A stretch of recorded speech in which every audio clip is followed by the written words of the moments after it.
সুপ্রিয় দর্শক, আপনাদের স্বাগতম। সুপ্রিয় দর্শক, রাজনীতিতে একটা নতুন ষড়যন্ত্র শুরু হয়েছে এবং এই ষড়যন্ত্রটা করছে এই বর্তমানে যারা দখলবাজ জঙ্গি সরকার আছে। এতদিন শুধু ষড়যন্ত্রটা আমরা মনে করতেছিলাম যে আওয়ামী লীগের বিরুদ্ধে হচ্ছে। ষড়যন্ত্রটা আসলে শুধু আওয়ামী লীগের বিরুদ্ধে হচ্ছে না, ষড়যন্ত্র হচ্ছে বাংলাদেশের বৃহৎ 3টি রাজনৈতিক দলের বিরুদ্ধে, যারা এই মুহূর্তে নির্বাচন দিলে সংখ্যাগরিষ্ঠ হওয়ার সম্ভাবনা সবচেয়ে বেশি তাদের বিরুদ্ধে। সেই রাজনৈতিক দল 3টি হলো বাংলাদেশ আওয়ামী লীগ, বিএনপি এবং জাতীয় পার্টি। এই 3টি দলকে নিয়ে একটা বৃহৎ ষড়যন্ত্রের খেলা চলছে ভিতরে ভিতরে। এইটা আমাদের দেশের রাজনৈতিক বোদ্ধারা ধরতে পারছেন কিনা জানি না, কিন্তু আমার কাছে বিষয়টা পরিষ্কার এবং এই বিষয় নিয়ে যে তারা অত্যন্ত সুচারুরূপে একটা গেম খেলতেছে সেটা আজকে আপনাদেরকে জানাবো। ষড়যন্ত্রটা তারা কিভাবে শুরু করেছে।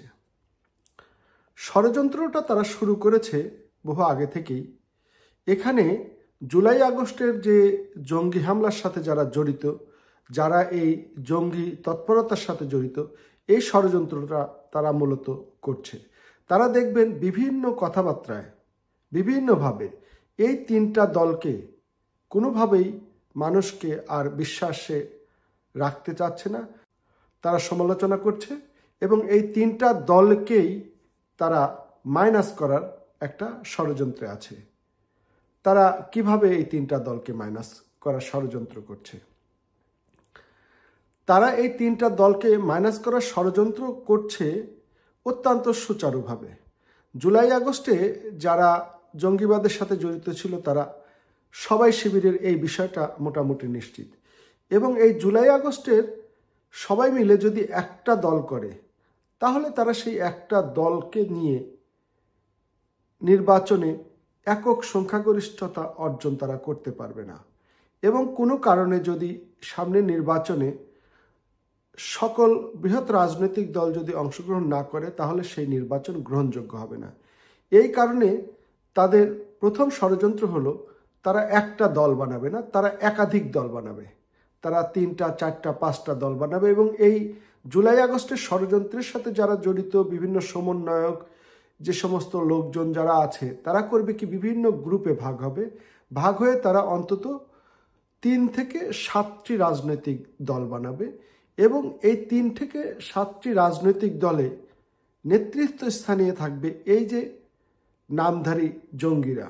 এই দল তৈরি করে তারা আওয়ামী লীগ, বিএনপি, জাতীয় পার্টি থেকে কিছু কিছু মানুষকে টানবে এবং তারা একটা সাংগঠনিক অবস্থান তৈরি করবে।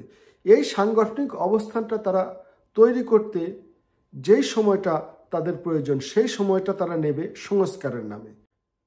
দেখবেন আজকেও আমাদের প্রধান যে দখলবাজ শহীদ ইউনূস, সে বলছে সংস্কার ছাড়া নির্বাচন নয়, এবং বিভিন্নভাবে জুলাই আগস্টের ষড়যন্ত্রে যারা জড়িত তারা বলছে সংস্কারের আগে নির্বাচন নয়। এই সংস্কারের নাম দিয়ে তারা আসলে কালক্ষেপণ করবে এবং এর মধ্যে তারা এই 4-5টা রাজনৈতিক দল তৈরি করবে। এই রাজনৈতিক দল করে কি তারা আওয়ামী লীগ, জাতীয় পার্টি, বিএনপিকে মোকাবেলা করতে পারবে? হ্যাঁ, তাদের কিন্তু সেই রাজনৈতিক ভিত্তি নেই, সেই রাজনৈতিক সাংগঠনিক ভিত্তি এই মুহূর্তে নেই। কিন্তু তারা যদি 1-2 বছর সময় পায়, এর মধ্যে আওয়ামী লীগের কিছু লোক অধৈর্য হয়ে যাবে। এর মধ্যে আওয়ামী লীগে যারা হাইব্রিড ছিল, যারা সুযোগ সন্ধানী ছিল, তারা স্রোতের পানির মতো গিয়ে তাদের সাথে যোগদান করবে। অর্থাৎ আওয়ামী লীগের প্রায় 20 থেকে 30% লোক যারা হাইব্রিড ছিল তারা এই সমস্ত দলে যোগদান করবে। অর্থাৎ এই গোষ্ঠীটা কিন্তু একটা বৃহৎ গোষ্ঠী। এই 20 থেকে 30% যে হাইব্রিড, এরা আওয়ামী লীগেরও না, এরা জাতীয় পার্টিরও না, এরা বিএনপিরও না, এরা এই সমন্বয়ক ষড়যন্ত্রকারীদেরও না। এরা হলো সুযোগ সন্ধানী। এরা কিছু আছে ব্যবসায়ী শ্রেণীর, কিছু আছে চাঁদাবাজ, কিছু আছে টেন্ডারবাজ, কিছু আছে দালাল। এই সমস্ত লোক এরা যখন যেই দল ক্ষমতায় আসে তখন তারা মুহূর্তে গিরগিটির মতো রং পাল্টিয়ে তারা সেই দলের হয়ে যায়, এবং সেই সমস্ত লোক কিন্তু এই সমস্ত যে নতুন দল তৈরি হবে সেখানে চলে যাবে।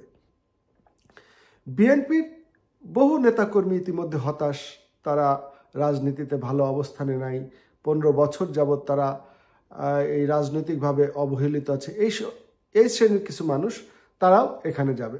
জাতীয় পার্টি বা অন্যান্য রাজনৈতিক দল থেকে এরকম কিছু আসবে। তো এইভাবে তারা সময়ের পরিক্রমায় 2-3 বছরের মধ্যে তারা একটা ভালো অবস্থান তৈরি করবে এবং সেই কাজটা শেষ না হওয়া পর্যন্ত তারা সংস্কারের কথা বলে এই সময় ক্ষেপণ করবে। এখানে দুইটা বিষয় হলো ষড়যন্ত্রের মূল বিষয়। একটা হলো সংস্কারের নামে তারা সময় নেবে, আর সেই সময়ের মধ্যে তারা অনেকগুলো রাজনৈতিক দল গঠন করবে। সাধারণ জনগণ মনে করবে যে এরা তো ভিন্ন ভিন্ন রাজনৈতিক দল, আসলে কিন্তু তা না। এরা ঘুরে ফিরে এই জামাত শিবিরের লোকজনই 5-7টা দল বানাবে এবং ইতিমধ্যে তারা কিন্তু একাধিক দল তৈরি করেছে। ঘুরে ফিরে তারা যত দলই বানাক, ঘুরে ফিরে কিন্তু মূল নাটাইটা থাকবে জামাতের হাতে। অর্থাৎ 2-3 বছর যদি তারা সময় পায়, তারা যেভাবেই হোক প্ল্যান করে, ষড়যন্ত্র করে, 4-5টা রাজনৈতিক দল তৈরি করে, সমাজে বিভিন্নভাবে প্রভাব বিস্তার করে জামাতকে ক্ষমতায় বসাবে। এবং এই ক্ষমতায় বসানোর জন্যে যত সময় দরকার ততটা সময় তারা নেবে সংস্কারের কথা বলে। আর এই যে নতুন রাজনৈতিক দলগুলো গঠন হবে, এই রাজনৈতিক দলগুলো হবে প্রত্যেকটি জামাতের বি টিম।